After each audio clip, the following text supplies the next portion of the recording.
Humanity had reached a stage in its existence where the stars were no longer distant, untouchable points of light in the night sky. Generations of exploration, colonization, and technological advancement had pushed human civilization far beyond the solar system, establishing colonies on dozens of planets and moons across multiple star systems. These settlements were thriving, and humanity's fleets of ships moved constantly between worlds carrying supplies, scientists, and occasionally soldiers trained for the unknown threats of deep space. It was a time of both hope and caution, as humanity had learned that the galaxy was not an empty place. It was full of wonders but also full of dangers. One day, during a routine patrol along the outer rim of human-controlled space, the crew of a long-range exploration vessel noticed something unusual. Their instruments, usually calm and predictable, had picked up a faint signal. At first it seemed like static, a mere anomaly in the cosmic background. But as the ship's communications officer adjusted the sensors, the faint signal began to take shape. It was a distress call, an SOS, but not like any the humans had encountered before. The message was fragmented and garbled, as though it had traveled across hundreds of light years, weakened by distance and interference. Yet, through the static, a sense of urgency and terror radiated clearly. Whoever had sent it was in immediate danger, and their civilization was on the brink of destruction. The ship's captain, a seasoned officer with decades of experience navigating the void between stars, studied the data carefully. He called his senior officers to the command bridge, where the faint pulsing signals could be interpreted. They quickly realized that this was not a routine SOS from a human colony or an automated distress beacon. This was coming from an entirely alien species, one that had advanced technology enough to send a message across interstellar distances, yet was still under immediate threat. The implications were enormous. Humanity had never faced a situation quite like this, a civilization in need, calling for help from a species they might not even have met before. Despite the excitement and fear that rippled through the ship, the captain knew that action was necessary. This was not a situation where hesitation would be safe. Ignoring the call could mean allowing an entire alien civilization to be wiped out, and it might have consequences for humanity itself. "We cannot leave them to face this alone," the captain said firmly to his officers. "Whatever's coming, we have to respond." His words carried weight. He had seen countless crises in his career, but this was unlike anything he had ever faced. The decision to respond to an SOS in deep space was not just about duty, it was about survival, ethics, and the unknown future of humanity among the stars. The political leaders back on Earth were hesitant. Messages were sent, debates were held, and there was considerable disagreement about whether to risk valuable human resources on a species humanity had never encountered. Some argued that the threat could be a trap, a test by some unknown alien civilization, or worse, a signal that might lead humans directly into danger. Others, however, insisted that humanity had a moral obligation to help. To them, ignoring a call for help, regardless of its origin, was unthinkable. The debate raged across communication channels, but the captain on the scene knew that time was running out. Every moment of delay could cost lives. With a sense of urgency, he decided to proceed with the mission.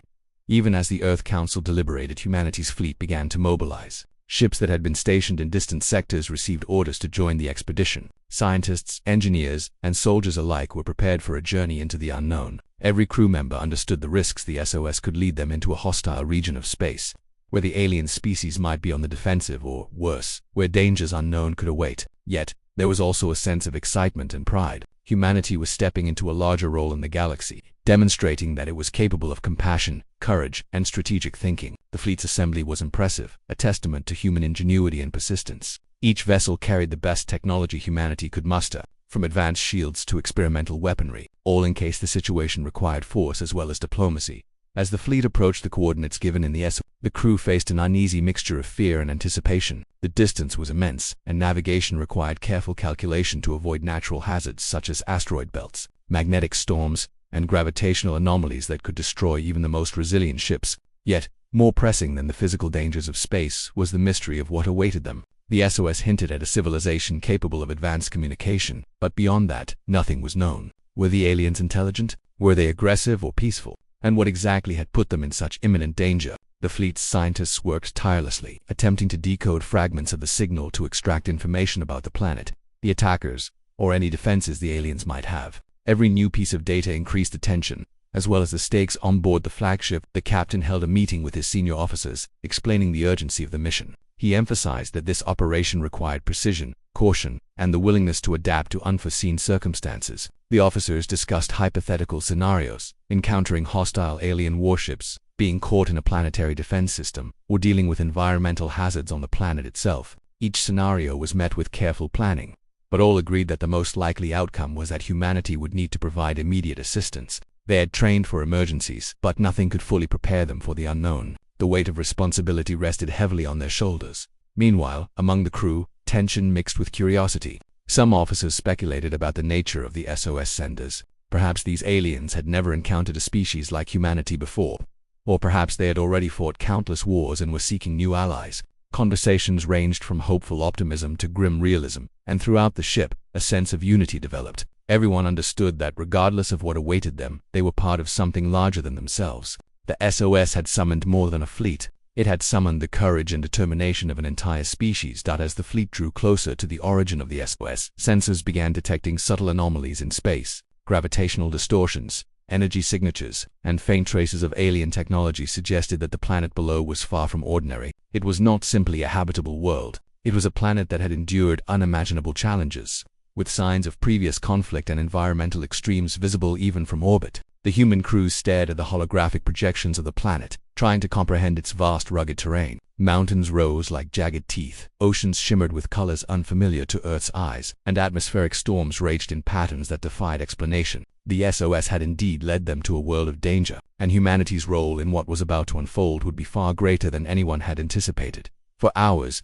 the fleet maintained a careful approach, scanning and analyzing every reading. The faint SOS continued to pulse intermittently, as though calling for help not only from humanity but from anyone capable of responding. Its message was simple in its intent but profound in its implications. Lives were at stake, and the galaxy would bear witness to what humanity chose to do. The crew could feel the weight of history pressing down on them. If they failed, an entire civilization could be lost. If they succeeded, humanity would make its first significant mark on the cosmic stage. The decision to respond, to act with courage in the face of uncertainty, defined not only this mission but the very character of human civilization. Finally, after days of cautious approach, the fleet reached the vicinity of the planet. Even from orbit, the SOS sender could be identified as a sprawling alien city, partially destroyed, with signs of ongoing attacks. Smoke and fire marked areas where previous battles had occurred, and the sheer scale of the destruction indicated a formidable adversary. Humanity's fleet was now at a crossroads. They could attempt diplomacy, provide defensive support, or prepare for a full-scale battle. The unknown nature of the attackers made every decision critical. Yet, the SOS had done its job. It had summoned help, and humanity, for the first time in history, was answering a call from beyond its own species, stepping into the role of protector, strategist, and participant in a struggle that would test every limit of their courage and capability on that moment. As the stars shone coldly around them and the distant light of alien cities flickered in danger, the human fleet prepared to engage. The signal had been faint, cryptic, almost impossible to interpret, but it carried a message of life, of desperation, and of hope. Humanity had heard it, and they were ready to act. What awaited them would test everything they knew about war, survival, and the power of cooperation. The SOS had summoned humanity to a destiny far greater than mere exploration. It had summoned them to a choice: to stand by and watch a civilization fall, or to step forward and become part of a story that would echo across the galaxy for generations. And so, with hearts racing, minds focused, and every system on high alert, humanity's fleet moved closer to the unknown, ready to confront the danger that had summoned them across light years of space, unaware that the challenges ahead would demand courage, sacrifice, and a unity they had never before imagined.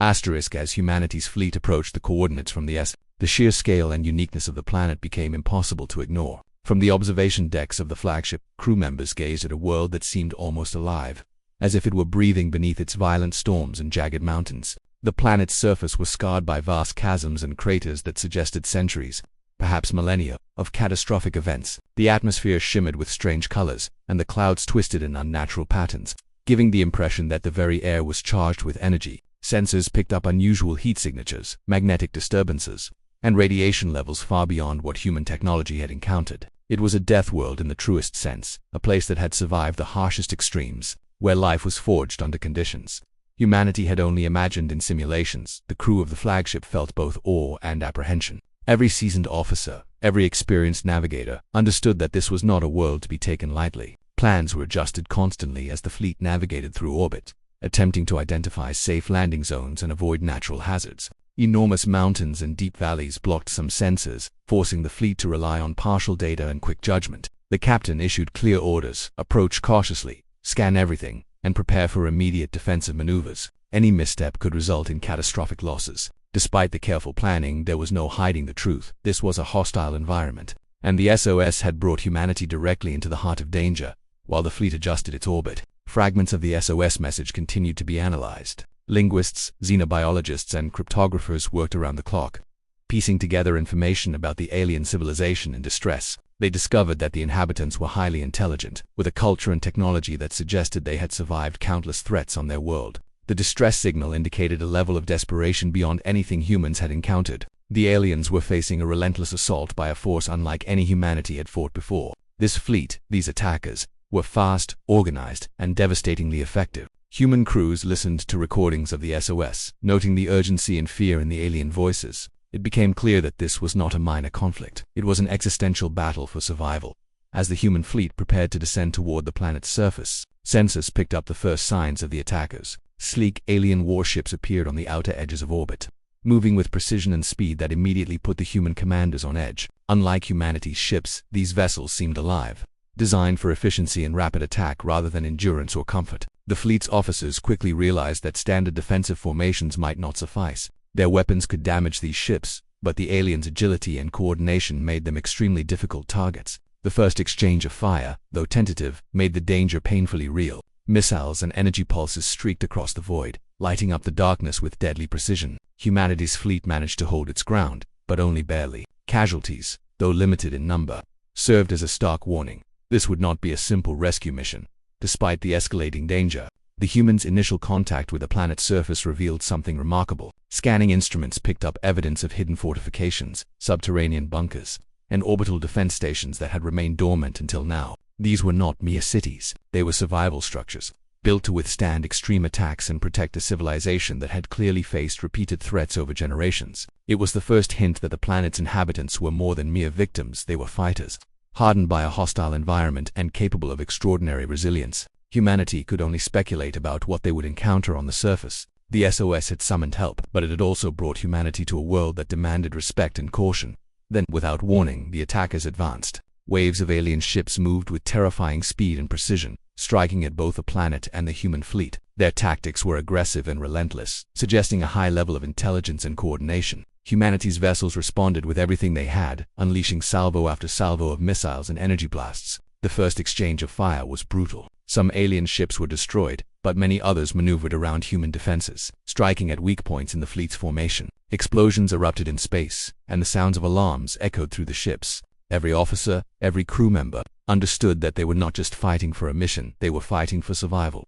Amid the chaos, human crews noticed something extraordinary. From the shadows of the planet's craters and hidden orbital stations, beings of immense size and strength emerged. These were the Deathworlders, native to the planet, adapted to survive and thrive under conditions that would have killed any ordinary life form. Towering and formidable, they wielded advanced technology and fought with instincts that seemed almost supernatural. Humanity had never seen anything like them before. Their first attacks against the alien invaders were devastating. Ships that had seemed nearly unstoppable were torn apart, caught in traps and ambushes set with uncanny precision. Human crews watched in awe as the Deathworlders tore through the alien ranks, turning what had seemed like an impossible battle into a fight that suddenly had hope for the human fleet. The arrival of the Deathworlders was both a relief and a challenge. Their presence meant that the battle was no longer one-sided, but it also introduced an unknown variable. The Deathworlders did not communicate in ways humans could initially understand. Their actions were instinctive, brutal, and efficient. At first there was confusion and hesitation. Coordinating attacks between humans and Deathworlders seemed impossible.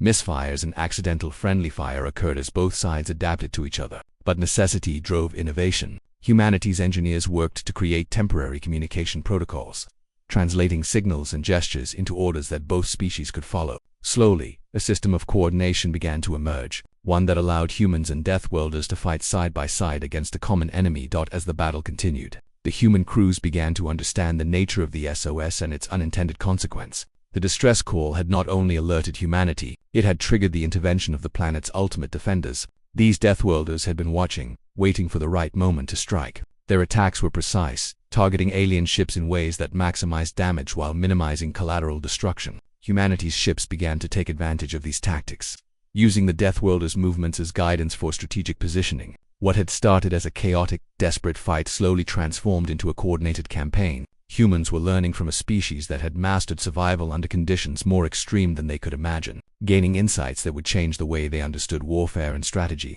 During this phase of the battle, the planet itself became a weapon. The Deathworlders used natural hazards to their advantage, forcing alien ships into regions where gravity wells, magnetic storms, and erupting geysers could cause massive damage. Humanity's senses recorded every tactic, every maneuver, amazed at the ingenuity and adaptability of these defenders. For the first time, humans realized that survival in the galaxy was not just about firepower or technology. It was about understanding the environment, adapting to it, and using every element of the planet itself to gain an advantage. The SOS had summoned help, yes, but it had also summoned a masterclass in survival and combat that humanity could never have anticipated. By the time the first day of the battle ended, the human fleet had suffered losses but had survived thanks to the intervention of the Death. The alien attackers, though not yet defeated, had been forced to retreat temporarily, regrouping in orbit and re-evaluating their strategy. Humanity's officers held meetings to analyze the battle, noting the critical role of the Deathworlders and the importance of understanding the planet's geography and defenses. There was a shared sense of wonder among the crews. They had entered what seemed like a hopeless situation, only to discover allies and a level of intelligence and resilience far beyond anything previously encountered. The SOS had summoned not just help, it had summoned revelation. As night fell over the Death World, the human fleet maintained a careful orbit, scanning for new threats and monitoring the SOS senders. The planet below remained partially shrouded in storms and darkness, its secrets hidden but its defenses unmistakable. Humanity had glimpsed only the beginning of the challenges that lay ahead. The attackers were still out there, and the SOS had made it clear that the planet's inhabitants were counting on them. Every crew member understood that the next phase of the mission would be even more dangerous. But there was also a sense of determination, of purpose, and of unity. Humanity had arrived in response to a call for help, and they would not leave until the threat was eliminated and the alien civilization they had been summoned to protect had a chance to survive. On those first hours on the edge of the Death World, humanity learned lessons that would shape their future in the galaxy. They learned that courage alone was not enough, that intelligence and adaptability were essential, and that alliances could emerge in the most unexpected forms. The SOS had led them here, into danger, into a battle that would define their place among the stars. And as the fleets prepared for the next wave of conflict, one thing was clear: the arrival at the Death World was just the beginning of a journey that would test every limit of human endurance, strategy, and ingenuity, and teach them the true meaning of survival in a universe that was far larger and more dangerous than anyone had ever imagined. The arrival of the Deathworlders changed everything for humanity. For hours, the human fleet had struggled to gain control against the alien attackers, whose ships moved with uncanny speed and precision. Humanity's weapons were powerful, but their tactics alone could not match the aliens' relentless assaults. Then, out of the shadows of the Death World's rugged terrain and hidden orbital stations, the Deathworlders emerged, towering figures of unimaginable strength. Their presence alone commanded attention and respect. They were humanoid in shape but larger, stronger, and adapted to survive the harshest conditions the planet could offer. Every movement they made radiated confidence and deadly efficiency. Human crews watching from orbit could hardly believe what they were seeing. The Deathworlders wasted no time. They attacked the alien armada with unmatched ferocity. Ships that had seemed invincible moments before were ripped apart as the Deathworlders struck with perfect precision. Their weapons were unlike anything the humans had encountered, combining technology and brute force in ways that seemed almost instinctive. The aliens, who had initially treated the human fleet as their main adversary, were quickly forced to confront these new, overwhelming forces. The first encounters between Deathworlders and aliens were brutal. Explosions lit the darkness of space as alien ships were destroyed, debris floating in the void as the attackers tried to regroup. Humanity, caught between fear and awe, realized that the SOS had done more than summon help. It had summoned a force that could shift the balance of the battle entirely. At first, coordinating with the Deathworlders was a challenge. Humans and Deathworlders spoke different languages, they could even be called languages. The humans' attempts at communication through universal translation systems produced garbled responses, and the Deathworlders' movements were instinctive rather than strategic in a human sense. Misunderstandings occurred, and there were moments of tension where human ships were nearly caught in the crossfire. Yet, necessity forced adaptation. The fleet's engineers and communication officers worked tirelessly to interpret signals, gestures, and tactical movements, developing a system that allowed at least basic coordination. Slowly, humans and Deathworlders began to understand each other's intentions, and a fragile alliance formed. As the battle progressed, humanity began to learn from the Death. They studied the alien attackers, noting patterns in their movement and weaknesses in their formations. The Deathworlders seemed to understand instinctively how to exploit these weaknesses, using the planet's terrain, orbital positions, and even gravitational anomalies to their advantage. Humans observed, recorded, and adapted. The synergy between the two forces grew stronger with every engagement. Ships moved in tandem, combining firepower with the Deathworlders' physical prowess and tactical instincts. What had been a chaotic and desperate battle slowly began to resemble a coordinated assault. Humanity realized that the Deathworlders were not just allies, they were teachers in survival and combat. demonstrating strategies that humans had never imagined. On the planet's surface, the scale of the conflict became even more apparent. The Deathworlders were not limited to space. They could fight both on land and from orbit. They moved through the planet's extreme terrain with ease, using deep craters, jagged mountains, and cavernous valleys as natural defenses and launching points for attacks. Alien ships attempting to target them were drawn into ambushes, often destroyed before they could retreat.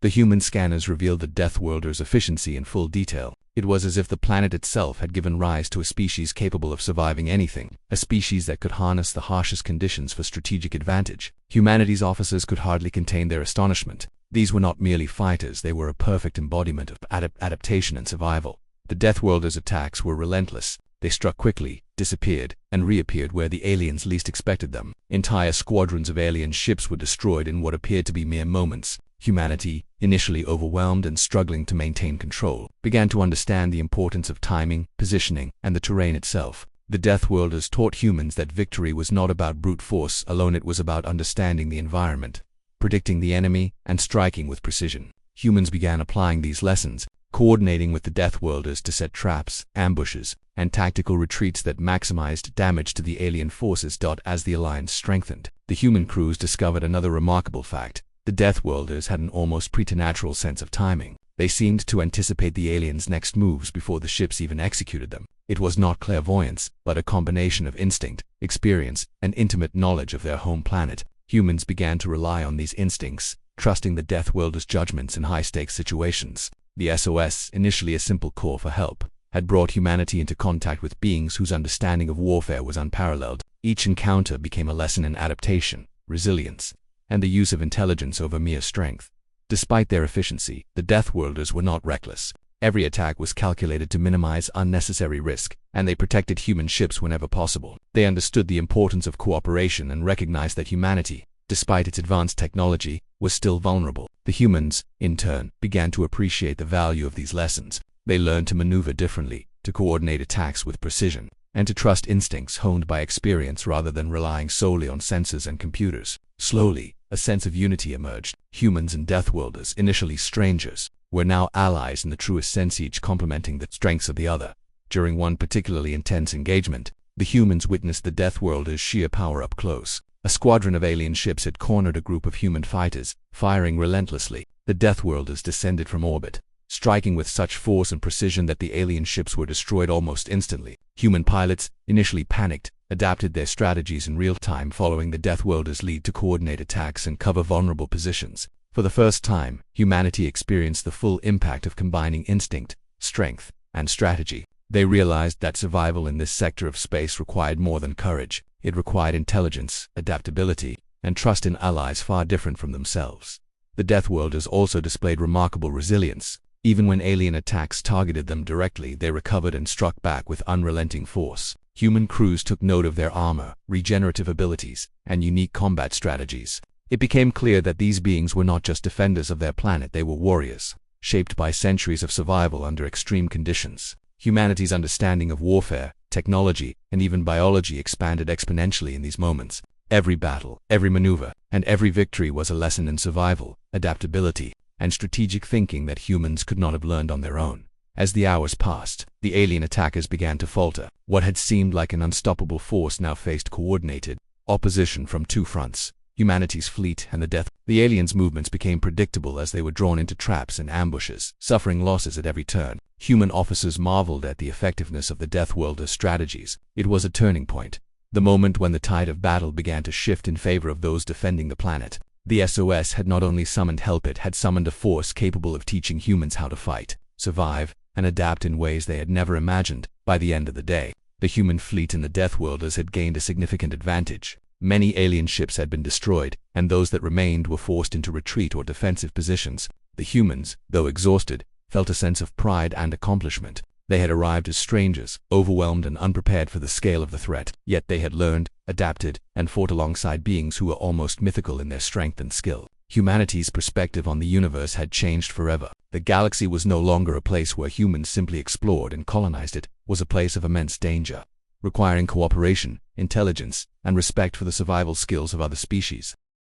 As night fell over the Deathworld, the human fleet remained vigilant. The Deathworlders withdrew temporarily, maintaining watch over the planet and preparing for the next phase of conflict. Humans used this time to repair ships, strategize, and learn from the lessons of the day. Every officer and crew member understood that the battle was far from over. The aliens would return, likely stronger and more organized than before. Yet, humanity now had allies and strategies it had never possessed. The SOS had brought them here, into a world of danger, into battles that would define their place in the galaxy. Humanity had survived, but it had also grown stronger, wiser, and more aware of the challenges and possibilities that lay among the stars. The first phase of cooperation had been a revelation. Humans had witnessed firsthand the power, intelligence, and resilience of the Deathworlders. They had learned that survival in the galaxy was not just about firepower, speed, or technology. It was about understanding, adaptation, and the ability to trust and coordinate with allies, no matter how different they might seem. The SOS, initially a cry for help, had become a catalyst for transformation. Humanity had not only fought alongside the Deathworlders, they had learned from them, gaining insights that would influence every future mission in deep space. As the stars sparkled coldly above and the planet's rugged surface lay shrouded in shadow, humanity's fleet prepared for the battles yet to come. The aliens would return, and the true test of strategy, courage, and cooperation was still ahead. But humanity had survived the first wave, had learned invaluable lessons, and had earned the respect and cooperation of one of the galaxy's most formidable species. The SOS had summoned help, yes, but it had also summoned a moment of awakening, a moment in which humans realized that the galaxy was full of beings, dangers, and wonders far beyond anything they had imagined. And humanity, for the first time, was ready to rise to the challenge. The tide of battle continued to rise and fall, but one thing had become clear: the alien attackers were formidable, relentless, and cunning. They were not a simple force of destruction. They were a highly organized armada with advanced technology and precise tactics. Humanity, despite its courage and fleet strength, had been struggling to keep up. Yet, the arrival of the Deathworlders had completely changed the situation. What had seemed like an impossible fight became a battle where hope could exist, a battle where the alien forces could be challenged and, perhaps, defeated. Every officer and crew member aboard the human ships felt the weight of both relief and responsibility. Their survival now depended not only on their own skill and technology, but on the cooperation with beings who seemed almost otherworldly in their abilities. The Deathworlders' intervention was a turning point. From hidden orbital stations and underground bunkers on the planet, they coordinated attacks with precision that amazed human observers. Their understanding of the alien fleet's weaknesses was instinctive yet absolute. Alien ships that had previously eluded human weapons were destroyed in moments, caught in traps set with incredible foresight.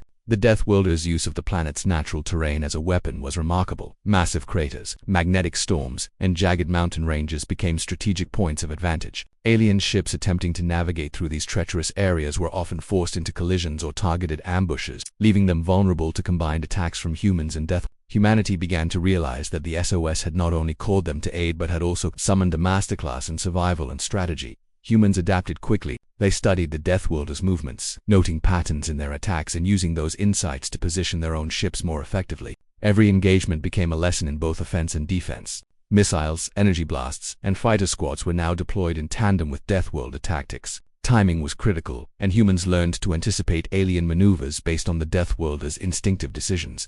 The synergy between the two forces was growing. Battles that had once been desperate became calculated, controlled, and increasingly effective. Human crews found themselves not just participating in combat but learning a new approach to warfare, one that combined strategy, instinct, terrain, and precise timing in ways they had never experienced. The aliens, however, were not so easily defeated. They adapted quickly, changing their formations and attack patterns to counter the growing effectiveness of the human Deathworlder alliance. New waves of ships arrived, larger and more aggressive than before. Some alien craft carried advanced weapons capable of targeting multiple human ships at once, creating moments of intense danger. Human crews faced near-constant alarms, explosions, and evasive maneuvers. Yet, the presence of the Deathworlders gave them confidence. Even in the most chaotic moments, the Deathworlders' strategies prevailed. Ships that would have been lost were saved, and human crews learned to trust the instincts and judgment of their alien allies. Cooperation had become not just necessary, but a vital key to survival. As the battle raged, humanity began to notice patterns in the aliens' behavior.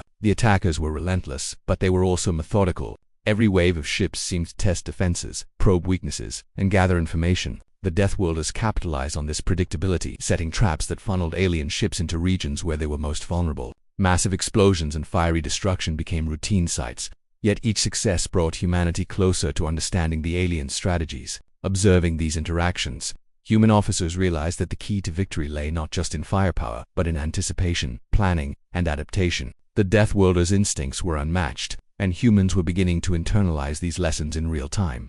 The human fleet, once scattered and struggling, became more coordinated. Ships moved in formations that mirrored Deathworlder patterns, creating crossfire zones and choke points where alien forces could be neutralized efficiently. Human pilots began to take bold actions guided by the Deathworlders' maneuvers, learning when to strike, when to retreat, and how to use terrain and environmental hazards to their advantage. The initial panic and fear had transformed into disciplined action, a testament to the teaching power of the Death. Humans realized that the SOS had been far more than a call for help. It had been an invitation into a crucible that would refine their skills, strengthen their resolve, and redefine their understanding of combat and survival throughout the battle. The Deathworlders demonstrated remarkable resilience. Even when alien attacks targeted them directly, they recovered and counterattacked with deadly efficiency. Human crews noted their regenerative abilities, advanced armor, and combat strategies that combined brute force with calculated precision.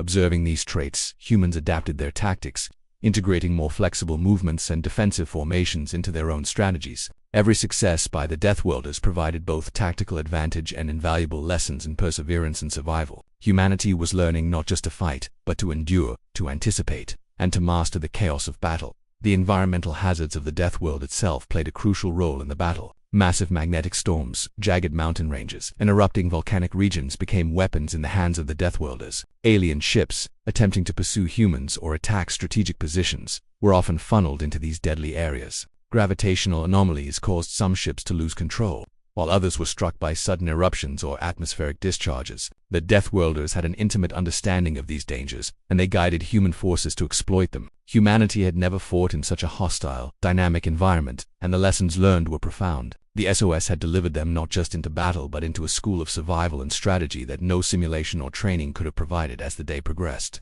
alien forces began to falter. Losses mounted as their ships were destroyed one by one, their formations disrupted, and their attacks neutralized. The human fleet, working in tandem with the Deathworlders, had turned the tide. What had started as a desperate and chaotic battle now leaned heavily in favor of the defenders. Human officers analyzed every maneuver, every successful engagement, and every failure, learning faster than they had ever learned in simulated exercises. The SOS had not only brought allies, it had brought an opportunity for humanity to grow, adapt, and evolve in a battle that would define their place in the galaxy.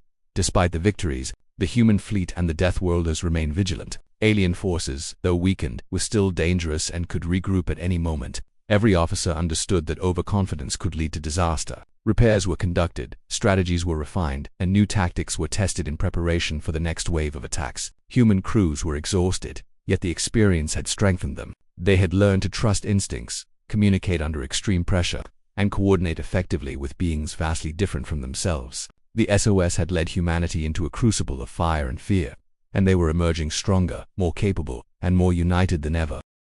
Many of their ships had been destroyed, and those that remained were scattered and vulnerable. Humanity and the Deathworlders had established dominance, but the war was far from over. The SOS had summoned them into a world of danger, yet it had also revealed something critical. Survival in the galaxy depended not only on technology and firepower but on strategy, adaptability, and alliances with beings who could teach lessons impossible to learn alone. Humanity had survived, but it had also grown wiser, more resilient, and more aware of the immense challenges that awaited in the cosmos. The victory came at a cost. Human ships had been damaged, some lives were lost, and the scale of destruction on the planet's surface was immense. Yet there was also hope. The Deathworlders, despite their fearsome nature, had proven to be allies of immense value, teaching humanity lessons in strategy, adaptability, and survival. The SOS, initially a simple call for help, had become the catalyst for transformation, a turning point that would forever change humanity's understanding of the galaxy. They had witnessed what coordination, instinct, and knowledge of the environment could achieve, and they had been forced to confront both the dangers and wonders of a universe far more complex than previously imagined. As the surviving fleets prepared to regroup and plan the next phase, humanity reflected on what had transpired. They had entered the battle unsure of their chances, facing an alien force that seemed unbeatable. Yet, through courage, adaptation, and the aid of the Deathworlders, they had gained the upper hand. They had learned that victory was not simply about power, it was about understanding the enemy, anticipating their moves, using the environment to one's advantage, and, most importantly, trusting allies who operated on entirely different instincts and experiences. The SOS had summoned them to a moment of revelation, and humanity had risen to meet it with bravery and cooperation. Even as night fell over the Deathworld, human officers remained alert, monitoring the remaining alien forces and preparing for potential counterattacks. They knew that the true test was yet to come. That victory in this phase did not guarantee the end of the conflict. Yet the lessons of the day had transformed them. Humanity was no longer simply a fleet of ships, it was a fighting force capable of learning, adapting, and thriving in cooperation with allies unlike any they had ever imagined. The SOS had summoned help, yes, but it had also summoned transformation, preparation, and the dawning realization that survival in the galaxy required more than technology. It required wisdom, courage, and unity across species and worlds. When the smoke and debris finally cleared from the battlefield, the scale of the victory became unmistakable. Humanity's fleet and the Deathworlders had survived waves of relentless alien attacks, and what remained of the alien armada was scattered, broken, and retreating. Ships that had once seemed unstoppable now floated lifelessly in the void, torn apart by coordinated strikes, ambushes, and the relentless power of the Deathworld. Human crews looked out from the observation decks of their ships, witnessing the aftermath of a conflict that had tested their courage, skill, and ability to adapt in ways they had never imagined. The SOS that had called them to this distant world had ultimately summoned not just help, but a victory that seemed nearly impossible. Just days before, the human officers were quick to recognize that the victory had come at a tremendous cost. Many ships were damaged beyond repair, and lives had been lost in the fierce battles. Yet, the losses were outweighed by the knowledge that an entire alien civilization had been saved, and that humanity had survived and learned from one of the most brutal encounters in their history. Every officer, every crew member, felt a sense of solemn pride. They had faced the unknown, navigated a world of deadly extremes, and confronted an enemy whose strength and intelligence could have easily overwhelmed them. And yet, they had prevailed. It was a moment of triumph, but also one of reflection.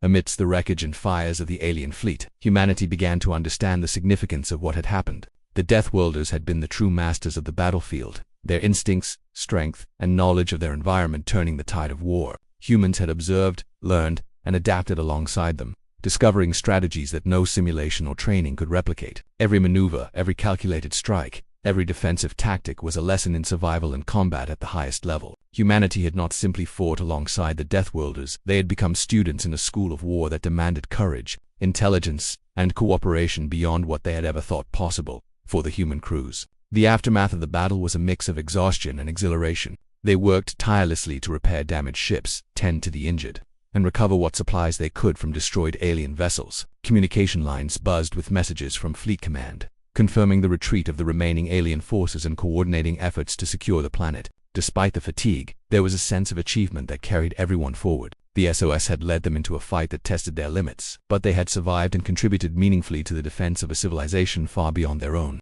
It was a moment that would be remembered for generations, a story of courage and resilience that would be told long after the fleet returned home. As humanity began to interact more closely with the Deathworlders, mutual understanding deepened.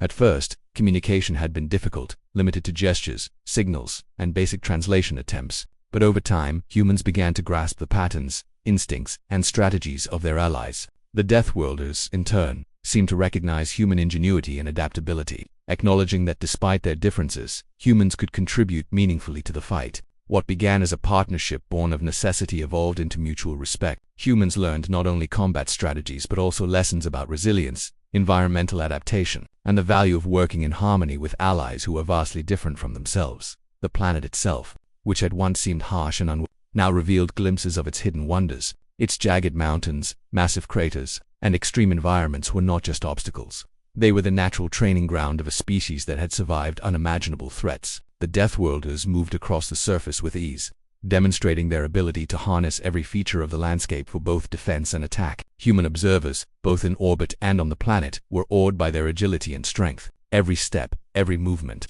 every strategic deployment showed that the Deathworlders had mastered survival in ways humanity could barely imagine. The SOS had led humans not only to a battle but to a revelation about resilience, adaptation, and the possibilities of life beyond Earth. In the days following the battle, humanity began to reflect on what the SOS had truly meant. The signal had been a cry for help, yes, but it had also been an invitation into a larger story. Humans had come as strangers to a world they barely understood, facing an enemy that had seemed unbeatable. They had learned to coordinate, adapt, and fight alongside beings who operated on instincts, strategies, and knowledge far beyond human experience. The SOS had summoned more than just a fleet. It had summoned humanity's courage, adaptability, and the capacity to grow in the face of overwhelming challenges. It had summoned a chance to prove that humans could not only survive but thrive alongside extraordinary allies. As communications with the SOS senders improved, humanity gained a deeper understanding of the alien civilization they had saved. The inhabitants were not helpless victims. They were intelligent, resourceful beings who had fought bravely against impossible odds. The SOS had been a last desperate attempt to summon aid from beyond their planet, and it had succeeded in ways the senders could never have imagined. Human officers marveled at the technological sophistication, resilience, and strategic thinking of these allies, and the experience inspired new ideas for both military and scientific exploration. Humanity's fleet had become a bridge between worlds, a force capable of making a meaningful difference in the survival of civilizations across the galaxy. That the remaining alien forces, now retreating, would likely regroup and reconsider their tactics. Humanity and the Deathworlders knew that vigilance was still necessary. The victory, while decisive, was not a permanent guarantee of peace. Plans were made to track the retreating enemy, fortify defenses, and ensure that any future threats could be met with the combined strength of humans and their newfound allies. Every officer understood that the SOS had led them not only into battle, but into a responsibility that extended far beyond a single engagement. They were now part of a broader struggle for survival and stability in a galaxy filled with unknown dangers for human crews. The experience left a profound impression. They had faced fear, uncertainty, and overwhelming odds, and they had survived through courage, cooperation, and adaptation. Every crew member carried memories of the battles, the strategies, and the raw power of the Deathworlders. The SOS had brought them to a place of danger and wonder, and they had emerged not only victorious but transformed. Humanity's understanding of what was possible in the galaxy had expanded dramatically. They had learned that survival required more than technology and firepower. It required trust, intelligence, and the willingness to learn from those who had mastered the art of living and fighting in extreme conditions. That as the fleets prepared to depart the Death World, humanity took a moment to reflect on what had been achieved. The planet, once a symbol of fear and uncertainty, had become a testament to resilience and survival. The Deathworlders, once enigmatic and seemingly alien, had become invaluable allies, teachers, and guides. Humanity had discovered the power of cooperation, the importance of adaptation, and the potential for growth in the face of overwhelming challenges. The SOS, initially a desperate cry for help, had become a catalyst for transformation, forging bonds between species and preparing humans for the vast, dangerous, and wondrous universe that lay beyond their home system. As the ships lifted from the planet's surface and entered orbit, human crews took one last look at the world that had tested them so severely. Smoke still rose from the battlefields, and debris drifted silently through space, but the planet remained alive, resilient, and victorious. Humanity's fleet moved in formation, following the Deathworlders as they guided the remaining alien civilians to safety. Every maneuver, every coordination, was a reminder of how far humans had come from uncertain strangers in a dangerous sector to trusted allies in a galaxy that demanded courage, intelligence, and cooperation. In the quiet moments after the battle, the crews reflected on the personal toll of the conflict. Friends and comrades were lost, ships destroyed, and the scale of destruction on the alien armada was staggering. Yet, there was also hope, pride, and determination. Humanity had proven that it could rise to meet the greatest challenges, adapt to extraordinary circumstances, and fight alongside beings far stronger, wiser, and more experienced. The SOS had summoned death, danger, and chaos, but it had also summoned growth, courage, and the potential for a new era of exploration and cooperation. Finally, as the fleet set a course away from the Death World, humanity carried with it lessons that would echo for generations. They had seen the power of strategy, instinct, and environmental mastery. They had learned the value of alliances, trust, and adaptability. They had witnessed the resilience of life under the harshest conditions imaginable, and they had discovered that the galaxy, though filled with dangers and uncertainties, also held opportunities for growth, understanding, and heroism. The SOS had been more than a call for help. It had been a doorway into a larger universe, a universe where humanity's courage, intelligence, and willingness to learn could shape the future. As the stars stretched endlessly before them and the distant light of other worlds shimmered on the edges of human senses, every officer and crew member knew that this was only the beginning. The galaxy was vast, filled with threats, mysteries, and civilizations waiting to be discovered. Yet, humanity had faced one of its greatest challenges, emerged victorious, and grown stronger in ways that no simulation, classroom, or training exercise could have taught. The SOS had summoned help, yes, but it had also summoned humanity's potential, its courage, its adaptability, and its capacity to rise to the greatest challenges imaginable. And in that moment, humanity understood that no matter what dangers awaited in the stars, it was ready to face them, united, resilient, and wiser than ever before.